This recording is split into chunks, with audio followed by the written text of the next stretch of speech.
ప్రేమ పేరుతో ఓ నిండు ప్రాణాన్ని బలిగొన్న దుర్మార్గుడు ఆసుపత్రి నుంచి డిశ్చార్జ్ అయ్యాడు.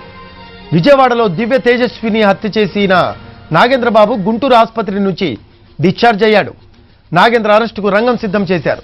కాసేపట్లో నాగేంద్రబాబును కోర్టులో హాజరుపరిచే అవకాశం ఉంది.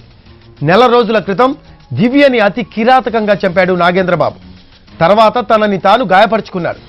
గాయాల పాలైన నాగేంద్రను పోలీసులు గుంటూరు ఆసుపత్రిలో చేర్పించారు.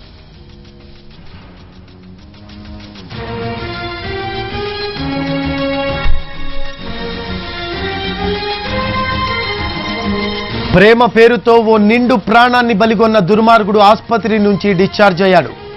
విజయవాడలో దివ్య తేజస్విని హత్య చేసిన నాగేంద్రబాబు గుంటూరు ఆసుపత్రి నుంచి డిశ్చార్జ్ అయ్యాడు. నాగేంద్ర అరెస్టుకు రంగం సిద్ధం చేశారు. కాసేపట్లో నాగేంద్రబాబును కోర్టులో హాజరుపరిచే అవకాశం ఉంది.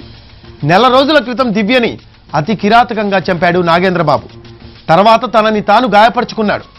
గాయాల పాలైన నాగేంద్రను పోలీసులు గుంటూరు ఆసుపత్రిలో చేర్పించారు.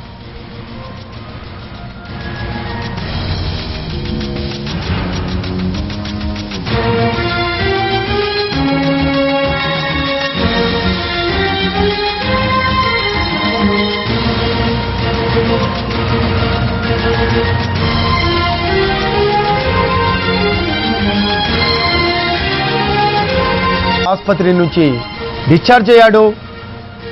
విజయవాడలో దివ్య తేజస్విని అని హత్య చేసిన నాగేంద్రబాబు గుంటూరు ఆసుపత్రి నుంచి డిశ్చార్జ్ అయ్యాడు. నాగేంద్ర అరెస్టుకు రంగం సిద్ధం చేశారు. కాసేపట్లో నాగేంద్రబాబును కోర్టులో హాజరుపరిచే అవకాశం ఉంది.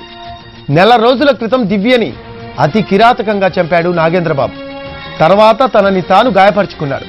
గాయాల పాలైన నాగేంద్రను పోలీసులు గుంటూరు ఆసుపత్రిలో చేర్పించారు.